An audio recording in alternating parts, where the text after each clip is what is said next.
Oh, hi everyone. Yeah, hi everyone. So, Welcome to She's um, Live, All Things yeah, Life. Whoop, whoop. well, this is our first one in 2024, isn't it? We've Yeah, it is. been a little while, but we're back. And welcome to everyone who's joining us live. Um, I'm just going to introduce this one, and Laura's going to be doing the share this time. And this is our Unstoppable series. So once a month, we're sharing about women who have who inspire us from their stories of overcoming adversity. And so last month I shared about my story, my healing journey. If you missed that, you should scroll down my feed, or actually this is on Laura's feed, but yeah, scroll down our feed and you'll be able to see the Unstoppable series. And I talked about having my journey with fibromyalgia and endometriosis, and kind of the journey of like working through that, and and basically very similar to Laura but with a different kind of health condition. And our intention with sharing these things is to inspire you that there are ways that we can manage health symptoms and health issues, and not to take like too lit how can I put it, like don't listen fully to what people tell you, even a GP. A lot of the times I think what they're telling you is what they know from their experience, and if they haven't experienced people overcoming certain things, then they're not going to be able to share with you that feedback. So I think a lot of the time we have to take what people tell us with a pinch of salt and find out for ourselves, and that's what we wanted to kind of inspire really, and share a bit of motivation on, is how we didn't just take no for an answer. And so yeah, anyway, so this is Laura's week sharing about her story, and this is when we met actually. I can't remember how many years ago now. It was a very long time ago. And Laura was going wait, through 9 years?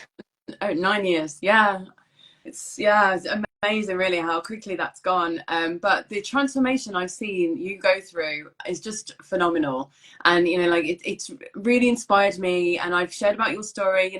I've shared your testimonial a few times, and it's really inspired lots of people, because Laura was in a similar position where she was kind of told this is how it's going to be, can't get any better, and she did not take no for an answer. And like against all odds, I've seen you go through like so many adversities, like so many challenges, and you faced them, as we do. Like we're not kind of indestructible. We fall down, we fall apart, we cry, we have a breakdown, we carry on, we lift ourselves back up. And that's what I've seen you do time and time again. And like from being told what you were told to where you are now, I find this story so exciting, so inspiring, and I'm really excited for you to share about this and for us to share this on our series, and hopefully this can inspire. So if well, I'll let Laura share, but if you know anyone who has this condition that Laura's going to be sharing about, what she worked through, please share this live with them, add them in, tag them in, and let them know about it, because it is really inspiring. And I think when we are told that something can't be done or we can't get any better, and we then find examples of people who have overcome a health condition or have overcome a challenge, that can really help us. It helps our brain believe that it's possible for us. So it's really important for us to hear these stories. So with all that being said, I'm going to pass you on to Laura. So you can. Thanks.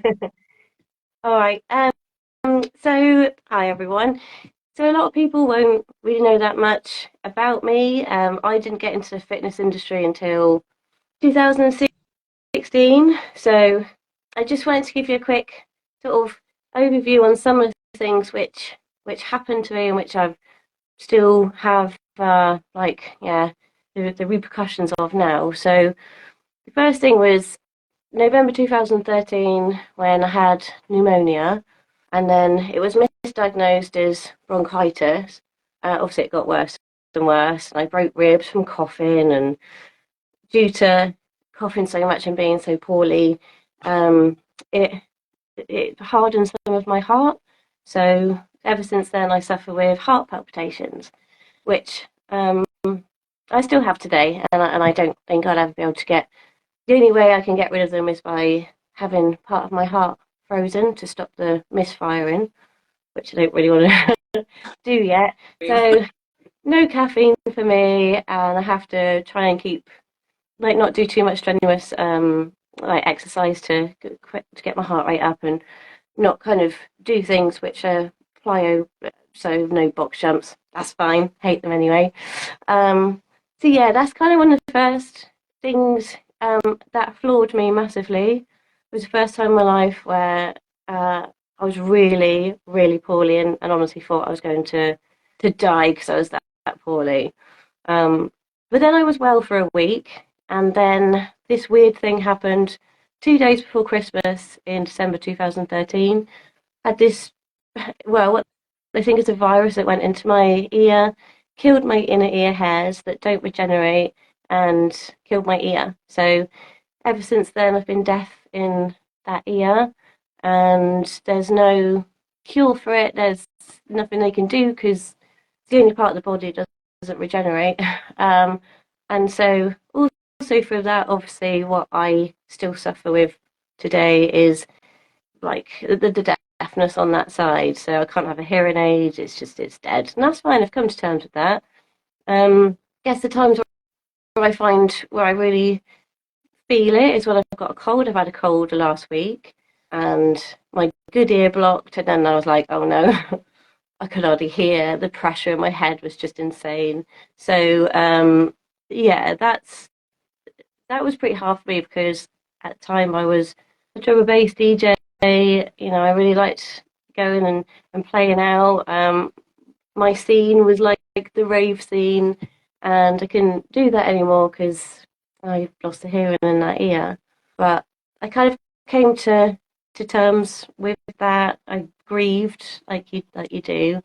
I had loads and loads of tests done, loads of scans and things like that, and yeah, it's just a freak thing that happened. But because it happened overnight, it wasn't like a gradual thing. Um, they said it must be a virus. But it's like if you imagine going to bed fine, waking up, and then you feel like you've got like something stuck in your ear that's blocking, and you can't hear anything, and you feel all dizzy. That's how it is for me now every day. But I'm not.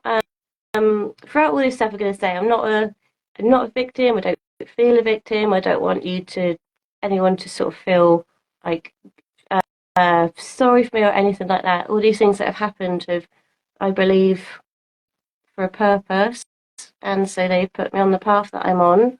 Um, and all this stuff is my personal experiences. Don't have any medical training, and so I'm just putting it out there as a disclaimer now.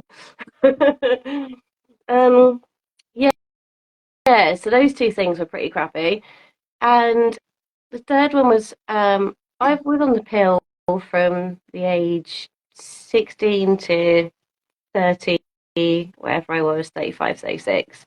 When I came off the pill, after never having, I guess, a proper period, I didn't have any periods for years. It'd been a couple of years, like, that's when I thought this isn't right. I was greasy. I had a really greasy skin. I was really spotty. I thought it's just not right not to have periods. So I went to the doctors, and they just said, "Oh, just don't worry about it. Some people just don't have periods, right?" Which is sort of a bit shitty, really, because you're just saying, "All right, well, maybe some people don't have periods, but I should be having periods because I'm a woman, and that's like what women do, isn't it?" Um, Anyway, the doctor said to me on the sly, the only way that they're going to do further investigation is if you say that you want to have a baby. And the only way that you can have a baby is to know where you are in your cycle, but you have to have a cycle to know, like, when you're ovulating. And we don't know if you're ovulating or anything like that because you're not having periods, which is just mad, isn't it? So my husband and I at the time, I was just like, well, let's just say then that we want to have a family, want to have a baby because I need to know what's wrong because this isn't right. And yeah, finally they did all the scans and the tests and said, oh yeah, looks like you've got PCOS. Which at the time I didn't know anything about because you're just like, well, what's that? How does it affect me? How do I not have PCOS? Like, how do I get rid of this? And how do I just be normal? Um, and it just went sort of round and round really. In the end, they sort of said, was something you could do about the PCOS, um, but we can give you some medication to try and force through ovulation. I can't remember what it was now. I think there was two different things that they tried to give me. Um, but I was just like, no, I'm not. I don't want to take just medication. Like there has to be a way. There's got to be a way that I can change something in my diet, or I can take some sort of supplement. Like I just don't believe that everything should just be, oh, I've got this problem. We both have this medication. So um, yeah, so I stumbled across this doctor called Dr. Marilyn Glenville, and I'll put her name as well in the post after we post this. She, I think she's on Harley Street or something, but anyway, she specializes in like natural ways to help, not cure, but help with symptoms of women's issues like PCOS, endometriosis, bad periods, lack of periods. If you go on her website, she's got all these things, and then you can buy an ebook which gives you guidance. So I thought, well, I think it was about £7 or something, and I thought, well, even if nothing happens, £7, I can lose that if and if it works, amazing. And Mm-hmm. so she goes through on there, which the doctors never did, was explain what it is, what the condition is, explain like why it happens and why maybe certain foods can trigger certain things to make it happen, and what you can add into your diet or cut out of your diet, what supplements you can take to like help with the symptoms, and maybe not necessarily get rid of it, but it was really getting me down because my skin was horrible. You go like that, it just felt like I hadn't, when you put suntan oil on and that horrible, like, it's horrible, isn't it? And I was really like on my chest, just loads of tiny little bumpy spots, and on my back, it was awful. Um, I was going to ask you what does PCOS look like? Like what were the symptoms that you got? well, so there was so there's the horrible greasiness and all the tiny bumpy little spots, loads of them, like under the skin. Had such awful skin. It was mainly on the back of my shoulders and my chest. Um, Bloating and weight gain. Um, my hair was disgusting. You know me, I mean, I know I've washed my hair today, but it has been a week. But if I had PCOS, my hair would be. I just was almost washing it every day. It was just it didn't seem to get rid of the grease, and then it starts to come into your face, and yeah, it was just awful, like the way that it made me feel. So yeah, I thought, well, I'll try. I'll just try changing things in my diet. Like what have I got to lose? And it was saying in there that if you've got PCOS, if you go on a low carb diet, because the carbs have an effect on your insulin levels, and when they spike, it can cause hormone imbalance, and also things like dairy. It can affect one of our hormones in a way that sort of creates I guess the extra grease and stuff. So the way that she explains it all made loads of sense. And that was 2000, yeah, because we were looking, weren't we, in my folder for the ebook. That was 2018, um, towards the end of it, because I'd had enough then. I had a few years of just feeling like that and not having periods. So I thought, right, I'm going to do all this. So I cut out, like with carbs, it's the complex carbs which are fine. It's the simple carbs that she recommended to cut out, like bread, cakes. Or maybe not so much. But maybe like rye bread was fine, but like the white bread, cakes, Pasta sweets, and stuff. that sort of stuff. Yeah, and then the complex carbs, like your um, fruits, your vegetables, your more natural stuff was okay. So I did that, and I cut out dairy. Um, and actually, quite quickly, my skin got a lot better, but it took a long time. So I went through all of 2019 sticking to this, and the supplements as well. Inositol was a good one. That's really cheap actually. Inositol, you can get that anywhere. It's just like a powder. What is Um, that? so inositol, that helps to regulate your insulin levels. So So you only need like a teaspoon or something, I think it was, and I just put it in my protein shakes. So I just wondered because, like, for me, I kind of have heard it, but I don't really know what it is. And in case someone's listening, because this is the thing, isn't it? A lot of people will. There can be a lot of women out there who have this, and maybe hearing the symptoms, and have gone to their doctors, and the doctor doesn't know. You know, like the amount of doctors that misdiagnose. What like how did it affect you? Like, what is PCOS? Like, what is it? And so it's polycystic ovarian syndrome. So you get two different types of people. You get people who have polycystic ovaries, and that way they've got actual cysts on their ovaries. Polycystic ovarian syndrome is where your body has the same symptoms, but it doesn't actually it doesn't create the cyst, but it still doesn't release the eggs. Mm. So you don't. That's why you don't have periods and you don't ovulate because it doesn't let them out. Um, and so you end up having a bit of a build up, which looks like cysts. So I had loads of horrible internal scans on, and it was like they were horrible. They weren't nice. We have a camera that goes all the way up and all the way up into your fallopian tubes and everything. It's like, whoop. To have a look at what's going on, where they could see, like, okay, yeah, got like, there's no cyst there, but they could tell it was PCOS, and obviously nothing had been dropping. So yeah, that's the main difference. I mean, I'm glad that it wasn't ovarian cyst because otherwise that's yeah. I mean, some people have to have them removed and then have your ovaries removed and stuff. So PCOS is I guess more manageable or can be overcome. Although ovarian cysts, again, I wonder if there is actually natural, kind of management of that. Because again, that's something that we're told, but I don't know. I'd be curious to see, I wouldn't, I'm curious that you kind of caught that quite soon, I guess, didn't you? You were pushing to get help.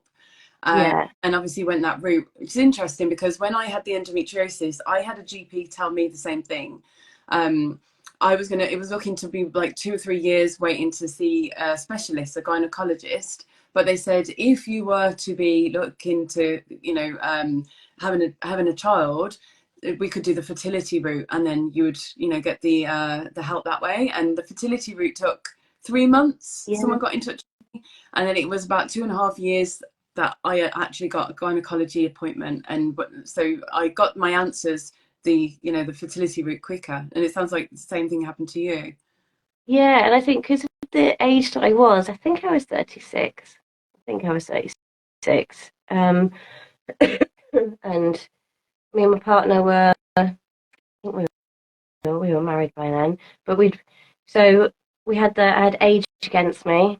I was married and said I wanted children. So I don't know if that like fast tracked it a bit more or Mm. anything.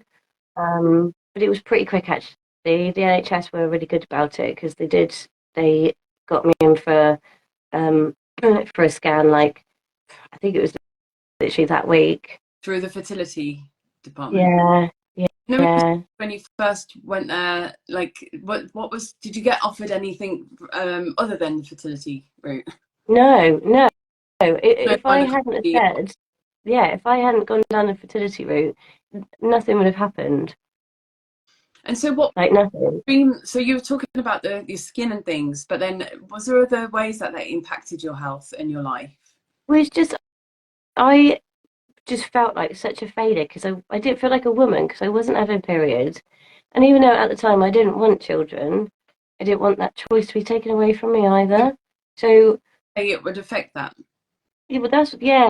Um, So they I mean, yeah they said yeah really sorry you got PCOS, so it's going to be unlikely you're going to be able to conceive naturally. And you just think, well, you this is great. You sort of think, have I done something to myself? Is it my own fault because I was on the pill for so long? Should I have, I lived quite a party lifestyle. Is that like the cause of it? Have I done this to myself? And it's just that feeling of just hopelessness of not having any guidance or anyone that it's either well, if you don't go down the fertility route, then that's it, it's your own fault. But if they'd have actually said, okay, well, there's some things that can help. You can maybe look at these supplements or try cutting this out from your diet. Try adding this in. Give it a year, see what happens, then come back. But just that to be told that final, oh, some women just don't have periods. Don't worry about it. It was just really like, yeah, I'm not accepting that. That's not cool. I'm not Yeah, having it. help in detecting it was if you wanted to have a baby. So if you wanted to, it's just for your quality of life, that wasn't an option. So it's Yeah, sad, isn't it, really? And I guess we're sharing this as well because it'd be interesting to see. I guess that was, when was it, 2018, did you say? I wonder how yeah, that has advanced. But I mean, this is the issue that a lot of women with any kind of gynae issues, the endometriosis or PMDD or whatever other things, fibroids, it seems to always be a battle to be heard and to get support. So yeah. So tell me more about the doctor that you saw, well, you found out about, and the guidance that you had with that. yeah. So so when I got that diagnosis of you got PCOS and you're probably gonna have IVF if you want to have a baby, then I was like, well, I don't want a baby like now. Um, and so well, that's it then, isn't it? Like, there's no way to get my periods back. So, but they said, but if you do want to have a baby, then we can give you some medication. I'm sure it began with M. It sounded like metadone. I don't know. But they said we can force the ovulation. So I thought, oh, well, maybe then by doing that, that might force, periods and stuff. But they wouldn't give that. So you've got then, I think it was you had to wait like 6 months or something um, to see what would happen, like before they would do anything. So I just thought, well, I can't do anything for 6 months anyway, so I'll just see if change my diet and taking these supplements will work. So throughout 2019, that's what I did. I was quite vigilant with all of that. Like I could see, I was just feeling so much like better. My skin had cleared up, wasn't as bloated. Um, Still wasn't having periods, but just towards the end of 2019, felt like there was definitely something that was going to happen. I just had that feeling. Um, and then I went to Vietnam in the December, um, and just something happened with my hormones, like they just changed. I don't know, do you remember if I told you that loads of my hair fell out, like loads of it, a couple Wow, of okay. weeks in. I lost like almost half my hair, and it was really long because my hair was sort of for like belly button length. It was super long. I was gutted. So I came back, and I had to have it all chopped off, like to here, because it was just thin and spindly. And my hairdresser had said, "Oh, I think something going on with your hormones." Um, yeah, so that had happened. But on the first of on the 1st of January, 2020, my periods started. After having nothing for maybe 4 or 5 years, Mm, just boom, started, and they've been like clockwork ever since. Um, which is weird. So yeah, so I went back to the hospital because you have to still sort of go and see them and stuff to keep you active. And he was like, right, you need to start taking this medication now. And I said, oh, I don't think I need to now because, like, having periods. And then it sort of took a couple of months to get used to them. They were really light at first. But then I was like, oh, I think I could feel like I'm ovulating as well. So it was weird to not just have periods, which I haven't had for years naturally, but also feel I was ovulating, which I'd never, ever, ever felt. So I didn't mm, have an idea what that felt like either. And it was like something had happened. Maybe that year of changing what I was eating or supplements had helped enough to regulate my hormones, and then my hair falling out was like a right hormones are right now. Start again, start mm, afresh. Um, just so your body's readjusting back weird. to balance.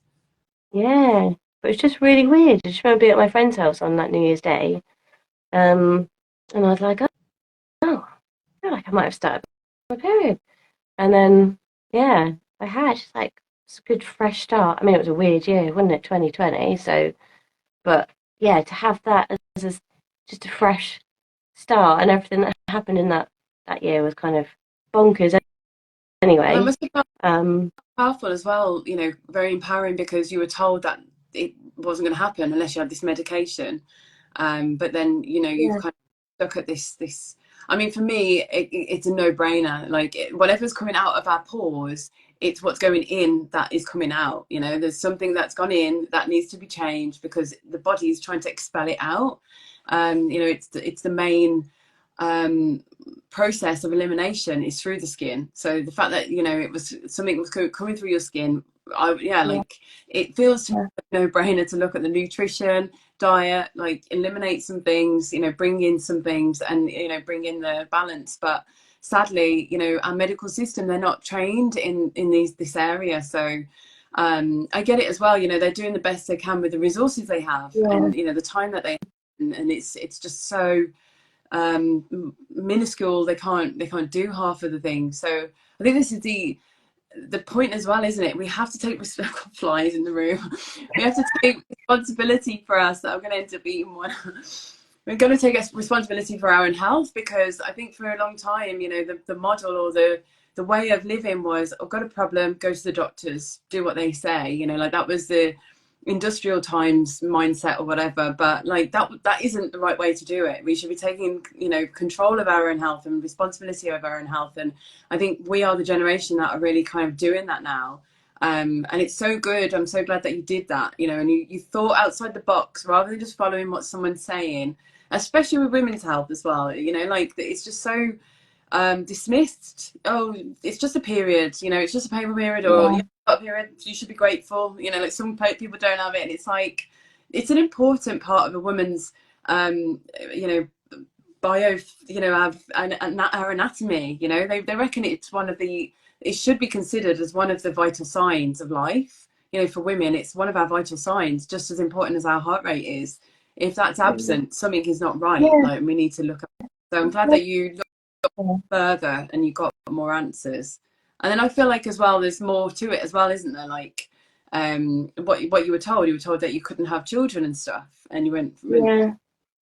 I mean, that one sucked. So, oh yeah, I forgot about that. So after I had a test done for the PCOS and everything, I then had other tests done to see if I was going through the menopause early or anything like that, and they came back and they said, all everything's the results show that we think you're perimenopausal, and I was just like, fucking hell, like that's so not only like it's bad enough having PCOS for them to say, oh, you're probably not gonna have, probably won't be able to have kids, but for IVF you probably could. To then going, oh, you're perimenopausal, so you're probably definitely not gonna have kids, and mm, that was just like it was awful because they were so certain about it, and I think that was actually maybe that was start of 2019. I can't remember now. But anyway, I had the test done again at the end of 2019, just before I went. Well, just before I went to Vietnam. So I think it was in November because it was like just before going on holiday. I remember just going, oh my god! And they said, yeah, it's weird. The tests are all your hormone levels are normal because they can test. I think I did one egg count or something. That was okay, I think. And something else, um, other test that one it put me in the basically there's no chance of having a baby, like thingy category. Can't speak today. I'm ovulating. um, and yeah, so I was just like, this is just great, isn't it? Like brilliant. After all this stuff I've done or been through and all this stuff been told and then that as well just it's brilliant, but again after that I was like no, I'm not gonna have it. I'm just gonna stick with what I'm doing, just have a feeling that it's helping. It is helping because my skin's better, everything. I feel better, so I just need to keep with it. And then yeah, when they did the retest and just said that everything was fine and I was in a normal like thingy, being able to get pregnant. And then, yeah, was like, good, because it just what I didn't want was something the choice being taken out of my hands. Because Mm. you know, it didn't matter that I didn't want a baby at that point. I knew I wanted a baby at some point in the future. But I was going to be older then. I was already in my getting to late 30s. So the more that time goes on, and the more you've got to wait, and they've got to do this test, you've got to wait, and then they want to give you medication. If I'd done all of that and hadn't done my own research and found this Marilyn Glenville and followed her stuff, I personally believe that I wouldn't have a child right now. So yeah, I just think I just And wasn't, I wasn't going to take that for an answer, what the medical staff are saying. No, wasn't happening. I think it's just try and exhaust any avenues that you can before going down the medication route. I also, believe we know personally. our own bodies, and I think I think deep down you have an inkling of I don't know, something doesn't sit right. And I think sadly as well, like it's coming more and more to public knowledge that they don't, like, generally the medical system doesn't have a clue about women's health. Like Yeah, all the research up until very recently was always done on men, and they just applied it to women. Like apparently that was why there was a big issue with a lot of the COVID jabs, is because they were actually tested on mostly men, and they didn't know how it would affect women. So then there was issues with women's ovaries at one point with one of them, and like yeah, medication, I don't even know the point of where that stopped, but it was all tested on men for side effects, not women. So obviously we have a massive difference in the fact that we have a menstrual cycle, so that will, like certain drugs are just not going to work for us, or going to cause issues and stuff. And I just find that mind-blowing that up until, like, and it's not like in the 60s or whatever, it's like really really recently, and they're still doing it, they're still testing mostly on men, researching mostly on men. So it's just like we're disregarded. It's like we're just seen as a smaller man. Well, that's how it was, wasn't it? That was the yeah, belief, with smaller men. So just it will be the same, but reduce the dose or whatever. So it's not surprising how you've still got the medical kind of education system, their curriculum or whatever, hasn't changed much. I know from going through it myself with my training, there was nothing. There was a little bit on anatomy and physiology about how food gets broken down, kind of thing, and that was the nutrition part, and that was wrong. Even like they didn't. I thought that fat was a fuel source that we can use. It was only glucose, but it's not. Fat can be used as a fuel as well. So yeah, it does. That's the thing when we're taking on board what a doctor, and yeah, they are a doctor and they're trained and everything, and it's not saying that I'm not putting doctors down, but I think it's about realizing that that person is sharing based on their remit of knowledge of what they've been how they've been trained, the experience they've had, and what they've heard. And if they've not chosen to look into the field of women's health, then they're probably not going to have heard anything. They've not probably not. They don't get Doctors don't get taught specific women's gynae health. That's a bolt-on training that they have. They have an overall kind of yeah, training, and then they choose to specialize in that should they wish. So I think that's the thing. What some women are sat there in front of a GP who says nothing can be done, or like there's no other options apart from medicine or surgery, and they go with that, thinking that that person is a specialist and they know better, and it's not necessarily true.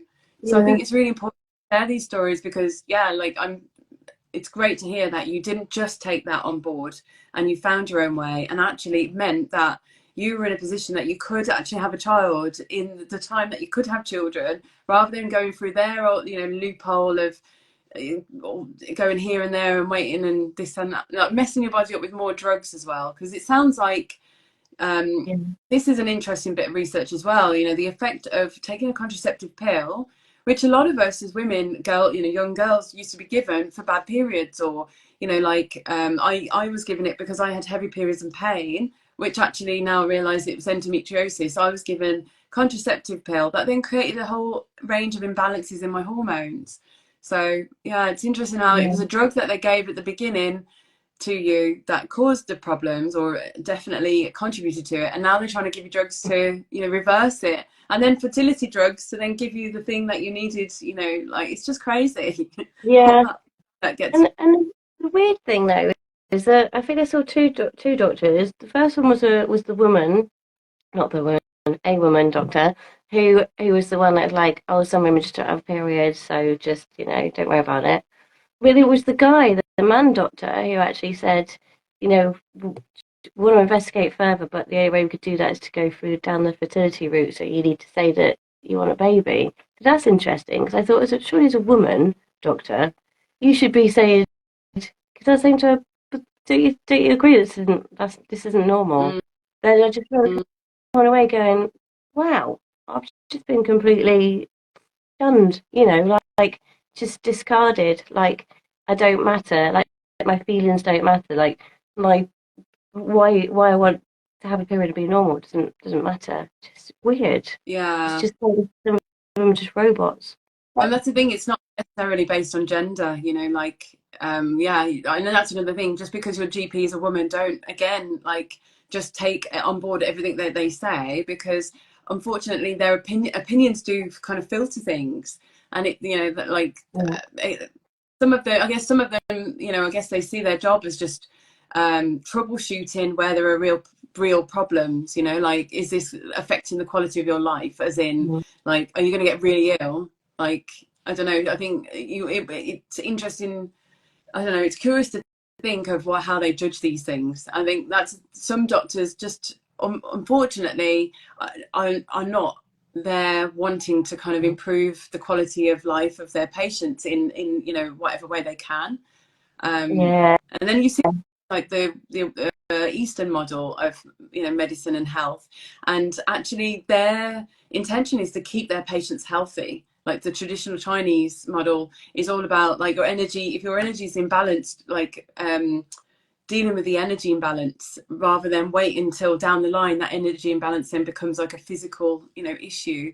It's a very different way of looking at things. But I think this more holistic, you know, like integrated medicine approach is coming in more. But unfortunately, it doesn't seem to be the people that we have, you know, available Mm. to us. It's the people that you really have to research and find. Yeah, and I think if so this, you know, Dr. Marilyn Glanville, obviously she's like done years and years and years of research into it. She's got like countless people that she's helped, so it has to be worth a try. I just think the NHS would save so much money if maybe they took on board things like that, so they could say to people, you know, how about why don't you just try for 6 months this, you know, here's what we recommend that you take in out of your diet and put into your diet. Here's the supplements that we recommend. Here's the exercise and things like that we recommend you do. Do that. We'll do the test again, and then we'll see where we are. Rather than, yeah, just like, oh, we just have this medication that will help, or you know, or soz. We're that's it. It's just, yeah, I just don't know why they don't try and integrate a bit more with that, because by like educating people, I think that's the thing that's missing is education. Like there wasn't any. This is what PCOS is. You know, this is what's happening to you. This is why your body's reacting this way. Um, this is why we think it's happened. Um, you know, there was none of that. I had to go and find it all out on my own, and it's pretty scary when you don't have a clue like what's going on to your body or why you're not normal. You know, which is how I felt. I just didn't feel like a woman. So yeah, it was pretty. And I think that's why I'm so used to just if something happens, I'll just go and try and fix it myself. Just Yeah. because you can only rely on yourself, really. So I have become from all that, you know, sort of expect, but not expect bad news, but you know, like I don't know. Am I the only one that hates getting post? Right? Do you hate getting post? Or is it just me? I mean, generally they're bills, so yeah, I guess it's not. Yeah, I don't know why, but I always suspect to be like something bad or something that I've forgotten to pay off in the past or something. They're like, we're going to take your house. I don't know. It's just stupid, but just always expect bad things to happen. From work, because so much bad did happen, and that's something I need to change my mindset on. Um, But yeah, just after, let's see what time was. Obviously after having my periods back, which is amazing, we then went into lockdown, didn't we, a couple of months after. And then me and my ex now, but husband at the time, we'd split. I got with my amazing partner now, who I've known for years, and we got on really well. And I think it was all meant to be. And me and my ex are still like fine. So it was a very, very lovely split, actually, to be honest. Um, and me and Andy weren't trying for a baby or anything, but it just happened. And then, yeah, we lost the baby, unfortunately, and that was really tough because that was like, fucking hell, another, like, are you joking? Another thing that I have to deal with. That's when we hadn't spoken for maybe a year or something, and I Mm. was like, I need you to fix me, like, fuck, all this shit's going down, and it was the worst time ever. Having a miscarriage in lockdown was just awful, and yeah, like I can't even really think about it or talk about it still without getting a bit upset, so I won't. Yeah.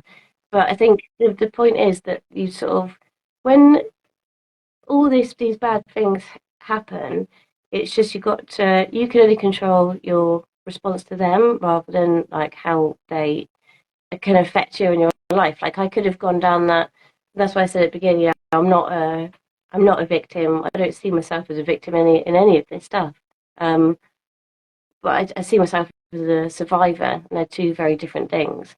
Like you can either let things just sort of get to you and ruin your life, or you can, understand them, respect them, welcome in that these traumatic things have happened, find a way to live with them in your head, and then just be able to use those experiences to help you to sort of carry on in life really. And yeah, like we got a little girl now, and she's nearly 2, so has a lovely happy ending. My very shit and sad story.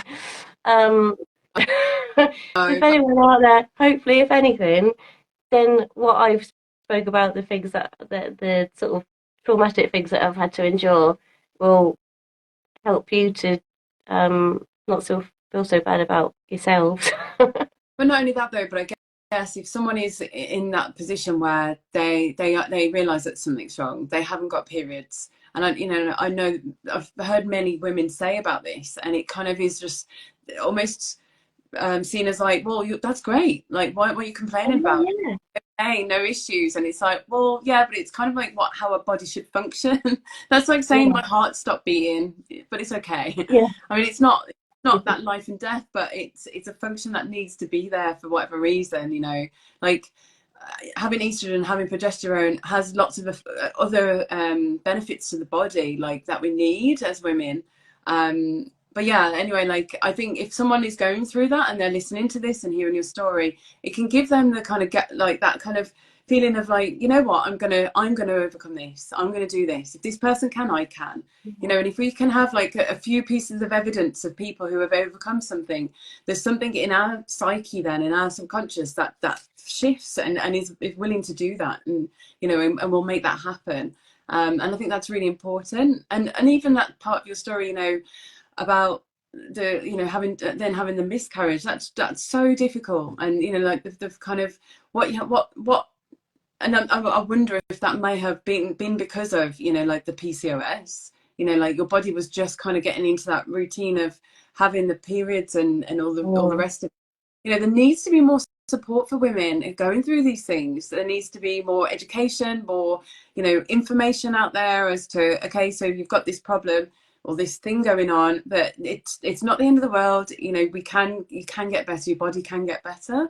There needs to be more, yeah, like support, I think. And if it comes through people like us, then so be it. Unfortunately, we haven't got it coming from the mainstream medicine that we have, our doctors and GPs and stuff. Hopefully they will catch up in time, but there are great people out there, and we can share some links, below the video.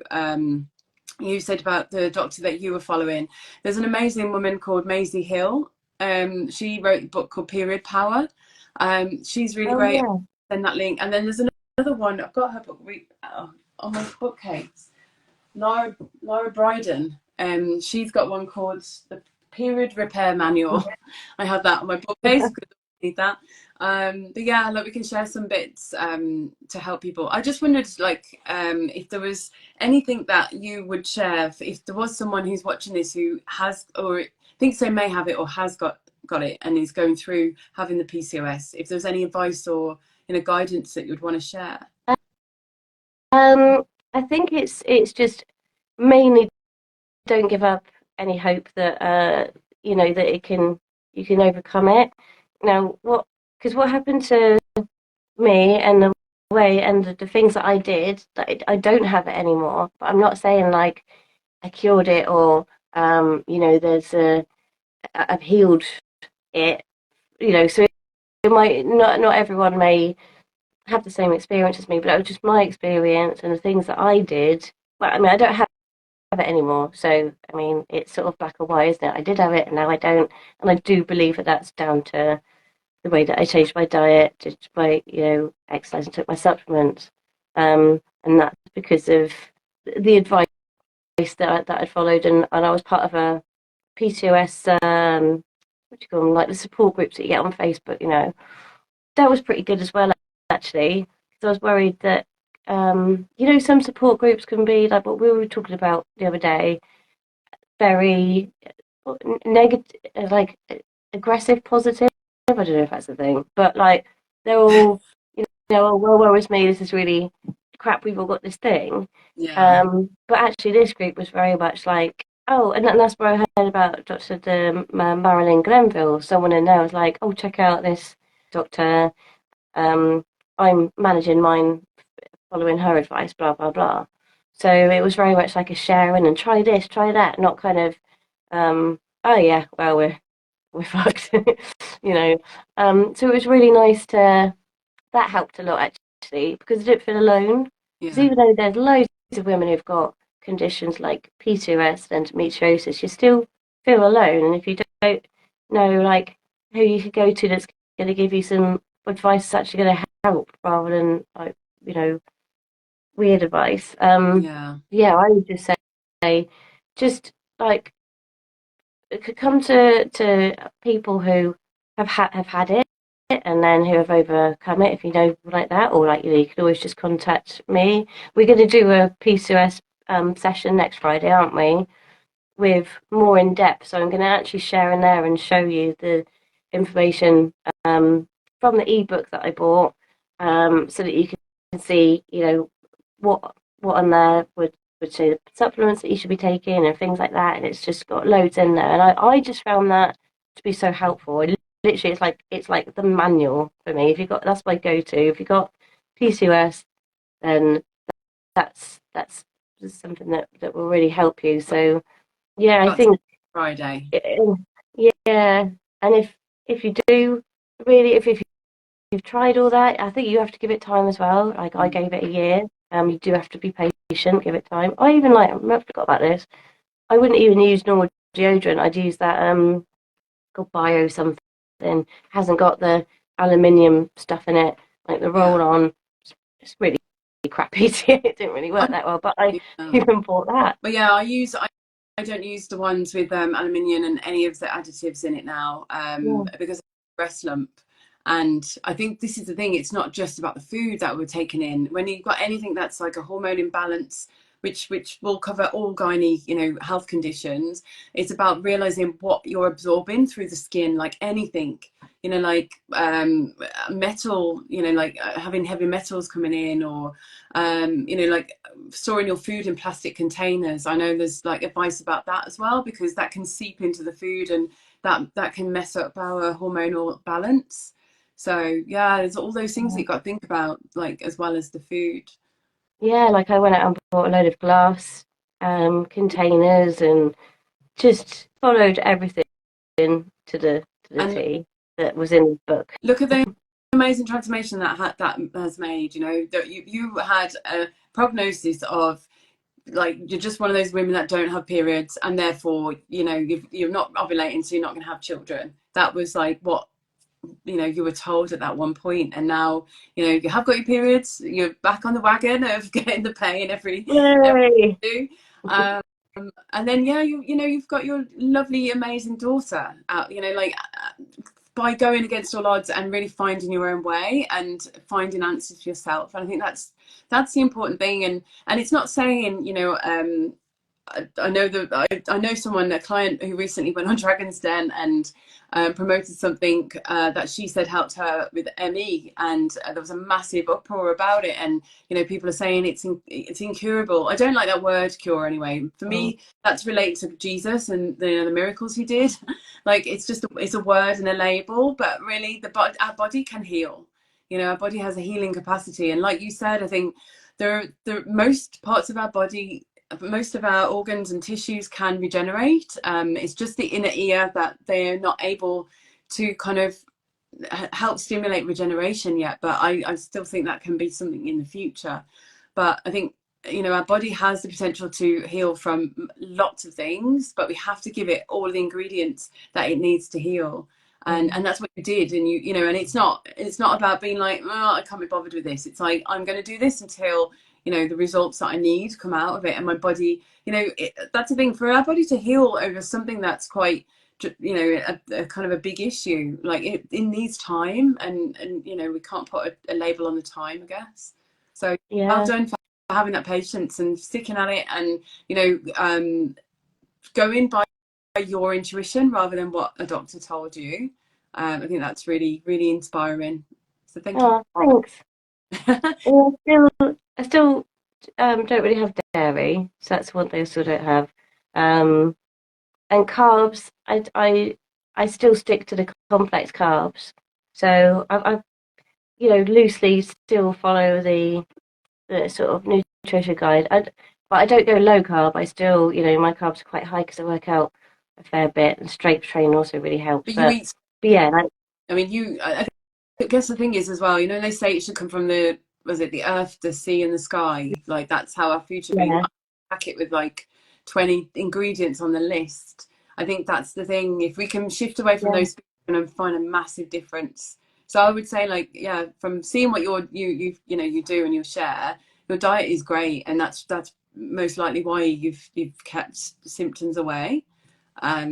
So that's the thing. It's not saying it, yeah, like it's been taken away and you'll never have the thing again. If you go back to that kind of diet and you go in and you have stressful situations, it may be something that reappears. mm, Like with me and the fibromyalgia, like that re-triggered through going through, working in surgery through COVID and extreme, stress, which was a mm, learning curve for me because I thought I've overcome it now. It's done. I'm over it. It's out of my body. But then it's like, yeah, okay, and maybe our body keeps these kind of weaknesses a little bit. But I think also it's communication from our body to say slow down, or you're doing too much, or like whatever's going on.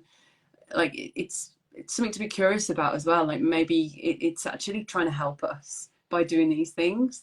yeah, yeah. I think so. I think it's just you just got to listen to your body massively.